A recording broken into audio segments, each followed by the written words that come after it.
Hello, my name is Tana Schaller. I would like to share with you something that I learned about decision making in my personal choices that I wish I knew 20 years ago and practiced.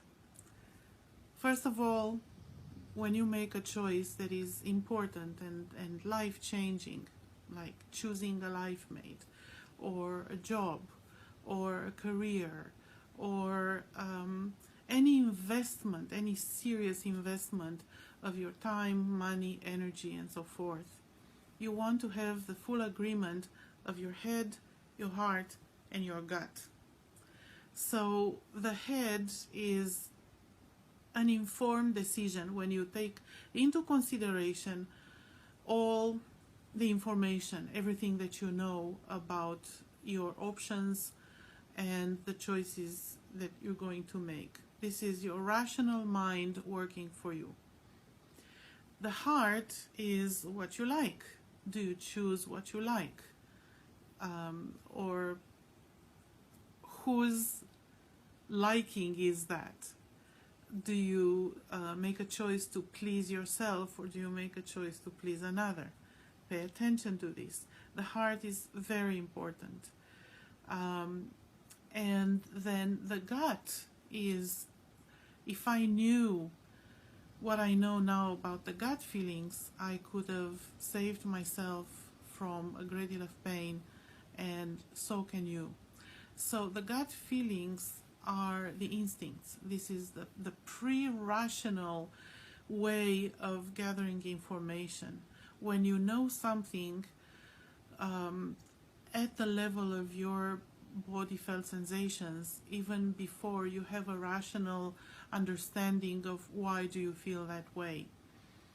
And it's very popular to use muscle testing in alternative or complementary or holistic methods. You press the arm down, and if the arm goes down, then you're weak. If the arm stays up, you're strong.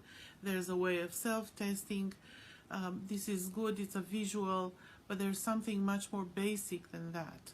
So what you want to look for is expansion versus contraction. When you are strong, you take more space, you are more spacious, you breathe deeper, your breath is softer on the top of the inhale, it goes deeper down into your belly, your lungs fill with air much more fully. And when you are contracted and you are weak, when you make any choice that weakens you, when you hear something that weakens you, or when you hear yourself say something that weakens you, you contract, and the sensations in the body are of tightness, constriction, discomfort, and sometimes even pain. And there's a rigid quality happening in the body when you make such a choice. So why don't you give it a try right now? Pay attention. Think of no, let's do a general question, and then we're going to make an application. So ask your body's deepest wisdom to show you through clear body felt sensations what it feels like to make a choice that weakens you. Something that weakens your vitality, something that makes you less than. And bring your attention to your body. Notice how you breathe. Notice the pace and the depth of your breath. Don't try to change anything, you're reading now. Right. So now notice, what are you aware of, let's say around your chest area. Look for spaciousness, temperature, body temperature, look for weight, luminosity if you have visuals coming with it. Notice your abdomen. Notice your posture overall. Are you tall? Are you curling? Are you hunching? What is the distance between your shoulders and your ears? So this is your reading. This is how it feels like in your body when you make a choice which weakens you. or when you say something which makes you weak, or when you hear something that somebody says that belittles you or makes you weak, makes you feel less than. All right, now cancel all that, reboot the system, come to your baseline, and ask your deepest wisdom, your body's deepest wisdom, to show you with clear body felt sensations what it feels like when you make a choice that makes you strong, a choice which enlivens you, which boosts your vitality. And now pay attention to your breathing and how your breathing is changing. Notice that. Notice the quality of your inhalation. How does it feel on the top of the inhale in comparison to what it felt before? And what is the pace and the depth of your breathing? That's right. So, notice your chest. Notice the spaciousness in and around your chest. Notice how low and how wide in your body does your breathing go.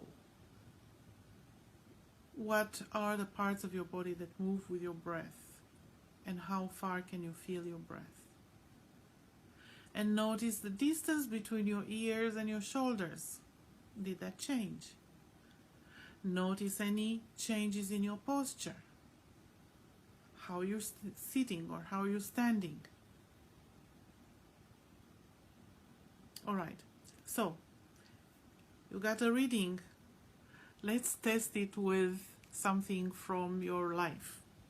So bring your body back to center. Imagine the computer, the Control-Alt-Delete, you reboot the system. And think of a life dilemma that you have. Don't think of something too crucially important because it might take a little bit more to tweak to get an answer there. Take something easy like, do I want to eat donuts, fried donuts for my next meal, or do I want to eat a meal made of local, organic, fresh fruit and vegetables? So take a dilemma that is easy and with big contrast, because when the contrast is significant, it's easier to learn. You get it's very easy to differentiate between the different qualities of sensations. All right, so choose which one is course of action A and which one is course of action B. So if we were going for donuts versus fruit and vegetables, let's say the donuts are the course of action A and fruit and vegetables are course of action B. All right? Good job. So tell yourself, I'm going to choose course of action A. And ask your deepest wisdom, your embodied wisdom, to show you through clear, easy to read body felt sensations. What does it feel in your body to take course of action A? And feel it. And notice your breathing. Notice the pace and the depth of your breathing. And notice which parts of the body are engaged in the breathing process. How far down the spine, up the spine, how far down the belly can you feel your breathing? What is the distance between your shoulders and your ears? What is your posture like? In general, what is your body temperature? Is it warm? Is it cold? Somewhere in between? Is it hot? Is it freezing? What do you notice? What are you noticing? What is the spaciousness of your body? Maybe you're aware of movement, or maybe you're aware of solidity. Pay attention to all these things. Is it a general state of comfort or a general state of discomfort? Is there any pain? Or is there a sensation of whoosh, of tingling? All right, so when you've got clear about this reading, go back to neutral, cancel all that, and tell yourself, I'm going to take course of action B. And ask your body's deepest wisdom to show you with clear body felt sensations what it feels like to take course of action B. So notice your breathing. Notice which parts of your body are engaged in your breathing process and how far down and up and to the sides, front and back, are you able to feel your breath? Is it a chest breath? Is it all the way down to the belly?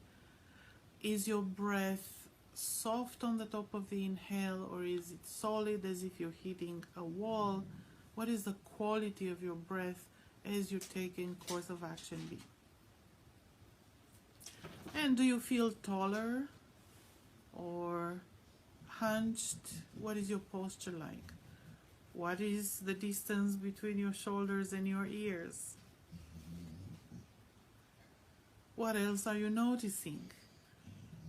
Do you notice mostly sensations of comfort and flow and spaciousness and luminosity, or mostly sensations of discomfort, tightness, constriction, maybe even pain, shallow breathing, and so forth? Is it an overall expansion, overall contraction? And when you've got a reading that is clear and very different than the first one, stop, cancel all that, come back to center, and congratulations. If this is the first time you've done it, then it's wonderful. I encourage you to practice. I encourage you to practice mostly with very stark contrast between the two possibilities, because then when you need to make choices in life that are less black and white, you're going to have the practice that allows you to refine your sensitivity. There are several more steps to take into consideration depending on the purpose of your choice, depending on whether there are conflicting needs inside you where it's not very clear which choice would be useful for which purpose and which of the needs would be fulfilled. So this is a very basic beginner's embodied practice for making choices using your gut feelings. And remember, you want to be in full alignment of your head, the heart, and the gut. So you don't want to rely only on the gut feelings, because the gut feelings can and are often influenced by if we have trauma, if we have addictions, if our nervous system is not completely clear, if you've had alcohol in your system and so forth, you may not be clear. So it's not a foolproof method to rely upon 100%, but it can save you from a great deal of suffering, and it's very useful to cultivate it as a tool, as a strength.